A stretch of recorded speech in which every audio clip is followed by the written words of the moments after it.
Entre Noël et le Nouvel An, on se prépare souvent à avoir plusieurs résolutions. Mais qu'en est-il de notre vie spirituelle?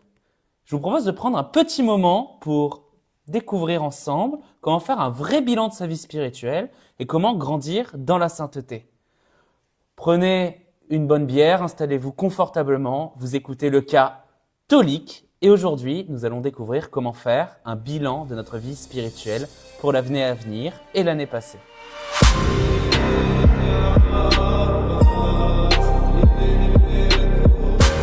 Chapitre 1, faire un bilan spirituel. La première question qu'on pourrait se poser, c'est pourquoi faire un bilan spirituel? En fait, le temps dans lequel on se trouve, donc entre Noël et le Nouvel An, est vraiment un temps propice. Noël, on célèbre l'incarnation de Dieu dans nos vies, la venue en fait du Christ selon la chair, donc parmi nous. Donc c'est un moment donné où normalement, pendant tout le temps de l'Avent, on se prépare à le recevoir. Donc il y a déjà une préparation qui est faite pour nous mener à Noël. Donc on est déjà un peu toujours dans cet état-là. Le Nouvel An, lui, nous invite toujours à prendre de nouvelles résolutions. On tourne la page, on voit ok, qu'est-ce qui s'est passé l'année dernière, qu'est-ce qu'on veut faire l'année prochaine. On le fait tous, pour le Nouvel An, pour l'année à venir, on prend de bonnes résolutions. C'est donc un moment vraiment propice pour pouvoir se poser.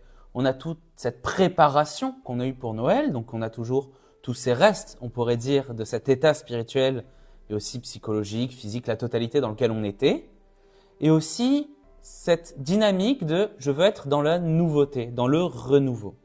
Donc, c'est bien de prendre ce temps pour pouvoir se poser, prier et réfléchir. C'est bien de faire un bilan justement dans la prière. Il faut être capable de relire son année sous le regard de Dieu, voir où Dieu a agi, même dans les épreuves, donc dans les grâces reçues comme dans les épreuves vécues, et aussi être capable de reconnaître nos progrès, sur quel point je me suis rapproché du ciel, sur quel point j'ai grandi en sainteté, mais aussi sur quel point j'étais mauvais, sur quel point je me suis finalement éloigné de Dieu. Chapitre 2, relire l'année écoulée avec Dieu. Pour bien faire une relecture, ce qui est important, c'est d'abord voir les grâces qu'on a reçues. Être capable de rendre grâce donc dans nos moments de joie. Donc tous les moments de joie qu'on a reçus, ce sont des moments qui ont été donnés par Dieu.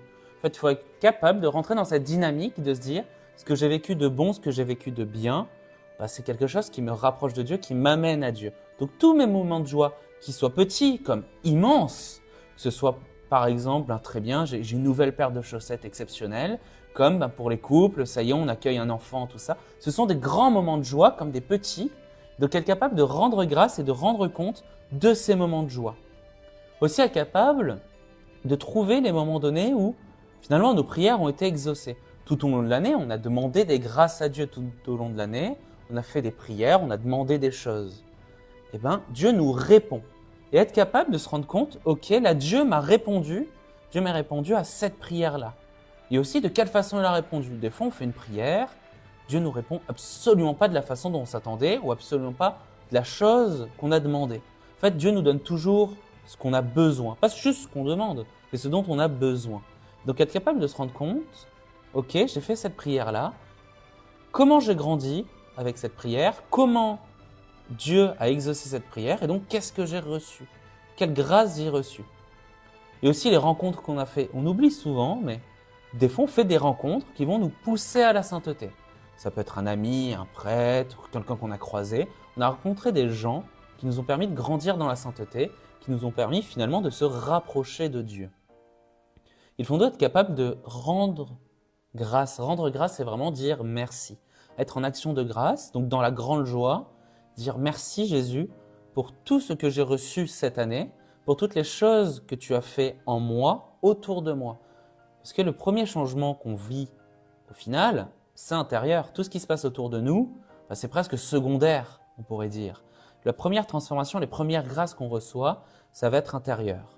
Que ce soit, on a trouvé le calme avant de se mettre en colère, au lieu de se mettre en colère, on a été finalement humble à un moment donné, on pouvait se gonfler d'orgueil, c'est facile de se gonfler d'orgueil. Et donc ces moments-là, dire merci Jésus parce que tu as été là à ce moment-là et aujourd'hui, je reconnais que tu as été là. Il faut savoir aussi relire les épreuves qu'on a traversées.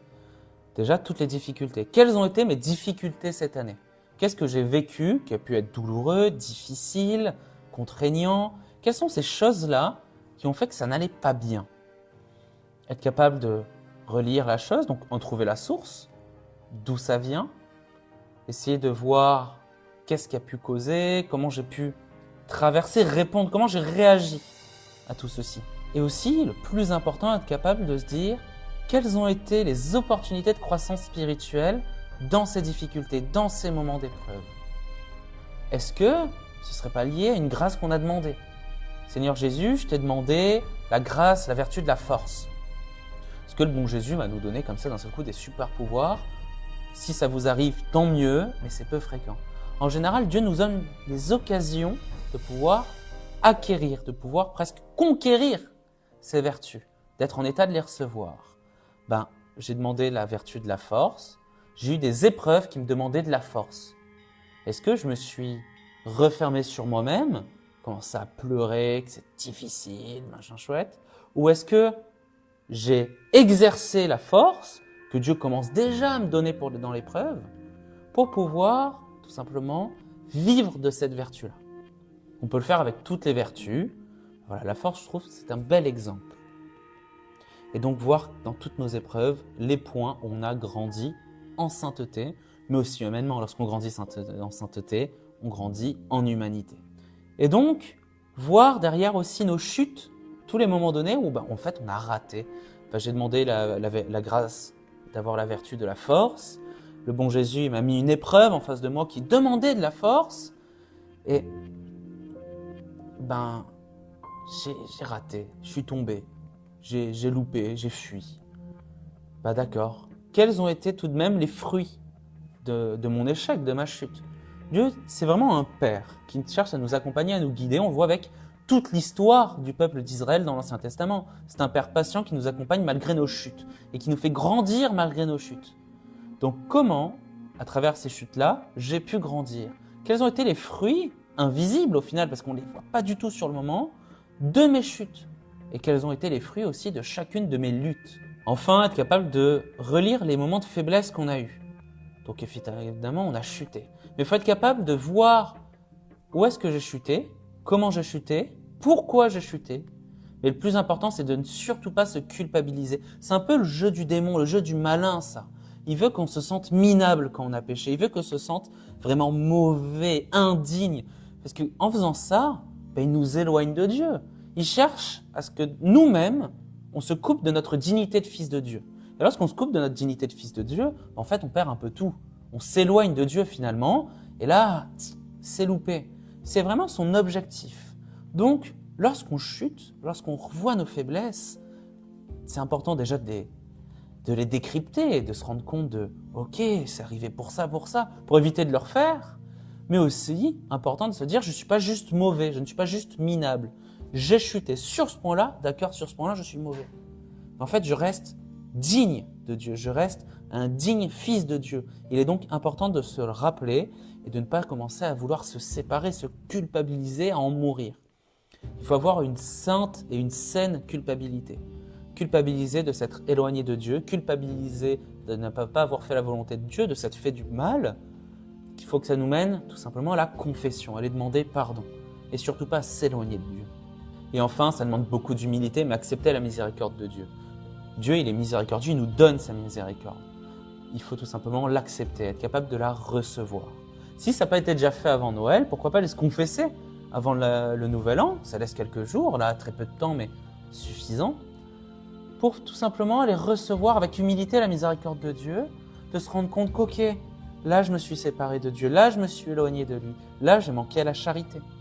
Et aller tout simplement se rapprocher à nouveau, se rabibocher au final avec ce qu'on aimerait vivre, c'est-à-dire la sainteté. Ça demande beaucoup d'humilité, mais il faut beaucoup d'humiliation pour un peu d'humilité. Et ce n'est pas vraiment une humiliation de se confesser, mais c'est quand même un grand pas vers l'humilité. Chapitre 3, se préparer pour la nouvelle année. Donc pour se préparer, c'est bien d'avoir des résolutions spirituelles concrètes. Par exemple, on pourrait se dire, je vais prier davantage. Donc si je prie le chapelet, pas du tout, essayer de le faire une fois par semaine, pourquoi pas. Si je le fais une fois par semaine, 2 fois, 3 fois, pourquoi pas une fois par jour, c'est formidable. C'est prendre un petit temps d'oraison quotidien, 5, 10, 15, 20, 30 minutes, pourquoi pas. Se dire, ok, c'est un temps que je donne juste à Jésus, c'est un temps que je donne à Dieu, où il n'y a pas le reste de ma journée. L'idéal, c'est de le faire le matin, parce que l'avantage, c'est que le matin, on n'a pas encore tout ce qu'on a vécu dans la tête qui vient nous perturber notre prière. Après, on fait comme on peut, on s'arrange. L'important, c'est de donner à Dieu. Ce qui peut être intéressant aussi, c'est pourquoi pas lire la Bible cette année. Alors, lire la Bible comme ça, c'est compliqué, on a un peu de mal. Il y a certains livres comme le livre des rois ou le livre des nombres, où c'est des listes. C'est assez désagréable. Mais prendre un petit plan, un petit planning biblique annuel qui va nous faire un peu switcher Ancien Testament, Nouveau Testament, voir l'un à la lumière de l'autre, avancer, en fait, tout simplement, comprendre l'histoire du salut, comprendre la pédagogie de Dieu. Ça peut être très intéressant. Et au final, faire la lecture complète de la Bible sur un an, ça fait quelque chose de très léger. Sachant qu'on va écouter pas mal de passages pendant la messe, donc que ce soit quotidien ou tout simplement le dimanche à la messe, on entendra les psaumes, on entendra des lectures. Donc ça fait des passages aussi qui ne seront pas incluses dans les parties qu'on va lire, dans les textes qu'on va lire au quotidien. Et pourtant, ça nous ferait quelque chose de complet, une nouvelle façon de découvrir Dieu, de se rapprocher de lui, et aussi tout simplement de prendre un peu possession de notre héritage spirituel. Parce qu'il ne faut pas oublier que l'histoire du salut, elle est dans la Bible. Les enseignements du Christ sont dans la Bible. Et tout ce que nous enseigne l'Église, c'est tout simplement des explications de ce qu'on trouve dans la Bible, de ce que nous dit Jésus. Alors, tout seul, c'est incompréhensible. C'est pour ça que l'Église, elle est là et que le magistère est là. Donc l'important, en faisant ça, en lisant la Bible, c'est de bien prendre le magistère de l'Église, ne pas commencer à inventer des interprétations, parce qu'on se retrouve facilement à côté de la plaque, voir précisément ce que nous explique l'Église, ce que nous expliquent les saints sur les différents passages. En plus, lire la Bible, c'est tout simplement une source spirituelle exceptionnelle. Pourquoi pas aussi pratiquer des œuvres de charité? Alors, il peut y avoir différentes diaconies dans nos diocèses. Il y a la diaconie du Var qui est très connue, on voit différentes diaconies pour visiter les malades, voir avec son curé. Visiter les malades, pourquoi pas aider les pauvres dans différentes œuvres, tout simplement aller dans un patronage, faire du bénévolat dans un patronage, s'occuper des enfants, dans sa paroisse, pourquoi pas être au catéchisme. Il y a différentes façons d'exercer la charité. L'idéal, c'est d'en parler avec son curé pour qu'il puisse tout simplement donner les bonnes indications, là où il y a besoin, là où on serait utile aussi. Le curé nous connaît, il nous accompagne, il sait où est-ce qu'on serait bon, où est-ce qu'on serait moins bon. Donc il sait à peu près où on pourrait être pour pouvoir être non seulement efficace, mais aussi épanoui dans l'œuvre qu'on fait. Évidemment, s'impliquer dans notre paroisse, dans notre groupe chrétien. En fait, une paroisse, c'est un peu une famille chrétienne, c'est génial. C'est l'idée, c'est qu'on vient tous ensemble, on se réunit tous ensemble chaque dimanche, quotidiennement pour ceux qui peuvent aller tous les jours à la messe, pour différentes activités, catéchisme, aumônerie, la couture, il y a souvent ça. On se retrouve avec des groupes de dames qui se retrouvent pour faire la couture, c'est exceptionnel. C'est différents groupes, l'idée c'est de partager ensemble un moment entre chrétiens, où Dieu il est en centre, et ça peut être des choses très simples comme justement la couture, des fleurs, et manger ensemble, et faire du bowling. C'est des activités qu'on fait entre nous, entre chrétiens, où on met Dieu au centre, on va prier avant, on va prier à la fin, on va prier au milieu, c'est toujours sympathique. Évidemment, s'impliquer dans la vie paroissiale, c'est justement avec les actes de charité aussi. Donc ça va être, si on a un patronage dans sa paroisse, donner 1 heure de bénévolat le soir pour l'aide aux devoirs, ou pour jouer avec les enfants le mercredi ou le samedi, même pendant les vacances, c'est formidable, c'est toujours les bienvenus et ça aide beaucoup et c'est magnifique. Évidemment, pour se préparer à la nouvelle année, il faut tout simplement se laisser conduire par l'Esprit Saint. Il faut être capable d'être attentif, se rendre capable parce qu'on l'est, il faut rentrer dans cette dynamique-là. Je me rends attentif aux inspirations de l'Esprit Saint, aux inspirations dans mon quotidien. Dieu nous parle tous les jours. Jésus nous l'a même promis, il nous envoie son Esprit. Il nous l'envoie tout le temps, en permanence en fait. En permanence, Dieu nous envoie son Esprit Saint pour pouvoir nous inspirer, pour pouvoir nous guider, pour pouvoir nous accompagner. Donc il faut se mettre à l'écoute, se rendre attentif, et ça nous aidera en fait à suivre le bon chemin, le chemin qui mène vers Dieu, le chemin de la sainteté. Tout seul, on n'arrive pas au ciel. On a eu ces hommes-là, ces personnes qui sont allées voir Jésus et qui ont dit « Mais comment un homme peut aller au ciel ?» Parce que Jésus il est en train d'expliquer que c'est difficile. Il dit « Mais comment on peut faire ?» Jésus il dit « Pour un homme, c'est impossible. Mais à Dieu, rien n'est impossible. » Et l'Esprit Saint, il est là pour rendre cet impossible possible, pour pouvoir nous prendre et pouvoir nous mener sur le chemin du ciel, là où seul, on n'y arriverait pas. Évidemment, accueillir l'inattendu. On a souvent des surprises dans la vie de tous les jours. Ça peut aller de la chose simple comme notre cafetière qui explose, des rencontres extraordinaires, des occasions exceptionnelles. Il peut y avoir toutes sortes d'inattendus dans la vie. On peut être capable de les accueillir avec foi, être capable de rendre grâce, être capable de se consolider dans les vertus selon les inattendus. Donc si c'est une épreuve, je me renforce en Dieu dans les vertus que j'ai reçues à mon baptême. Si c'est quelque chose d'exceptionnel, de formidable, de joyeux, je rends grâce, je dis merci Jésus et je veux prendre cette occasion pour devenir encore plus saint. Puis des fois, même prendre avec humour. Des fois, le bon Jésus, il nous donne des choses qui vont nous apprendre un tout petit peu de patience, comme une cafetière qui explose le matin quand on est pressé d'aller au travail, tout ça. C'est le meilleur moyen de vriller, de péter un câble. C'est le moment de prendre la chose avec humour et patience et c'est là qu'on grandit en sainteté. Si dans les petites choses, on n'arrive pas à vivre en saintement, comment on pourrait le faire dans les grandes? Donc bien souvent, les petits inattendus, tout ça, c'est souvent des petites choses qui peuvent nous faire sortir de nos gonds et qui au final, avec un peu d'humour et beaucoup de patience, même pas, un tout petit peu de patience et beaucoup d'humour, sont finalement facilement vivables. Enfin, pour finir, on pourrait se dire, pour nous aider, on achète un petit cahier et on note notre bilan spirituel. Donc tout ce qui s'est passé l'année dernière, tout ce que je veux l'année prochaine. On pourrait même essayer de se dire à l'année, s'en servir comme cahier de notes spirituel. Des fois dans nos prières, on a des fruits qu'on oublie 20 minutes plus tard. C'est terrible, on a de beaux fruits, des belles choses qui nous viennent à l'oraison, à l'adoration, même pendant la messe, sur le moment où on se recueille, où on prie. Pourquoi pas prendre le temps de faire un petit cahier de notes spirituel? On pourrait noter ce qu'on vit dans nos vies de prière, aussi noter au quotidien les belles choses qu'on a vécues, comment on rend grâce à Dieu, aussi les épreuves, qu'est-ce que je pourrais apprendre de ça. Ça permet aussi en relisant le document, le cahier, de se dire, ok, à ce moment-là, j'ai eu cette faiblesse. Comment j'ai évolué? Est-ce qu'aujourd'hui je l'ai toujours? Est-ce qu'aujourd'hui j'ai réussi à passer au-delà, à combattre ces tentations peut-être? Où est-ce que j'en suis? C'est peut-être une bonne idée de faire ça. Et évidemment, consacrer du temps. Essayer de consacrer le maximum de temps possible. Dieu ne nous demande pas l'impossible, il nous demande de donner tout ce qu'on a. Et tout ce qu'on a est forcément possible. Et donc, si je n'ai que 5 minutes, donnons 5 minutes parce que j'ai tout donné. Si je n'ai que 5 minutes, je donne 5 minutes parce que je donne tout à Dieu. Si j'ai 6 heures à donner à Dieu, je donne 6 heures à Dieu. Réellement en proportion par rapport à nos vies, mais tout donner et donner des temps de prière. Dieu ne nous demande pas plus. Il nous demande ce qu'on est capable de donner. Et donc, prenons ce temps, cette nouvelle année, qu'elle puisse bien commencer avec Dieu.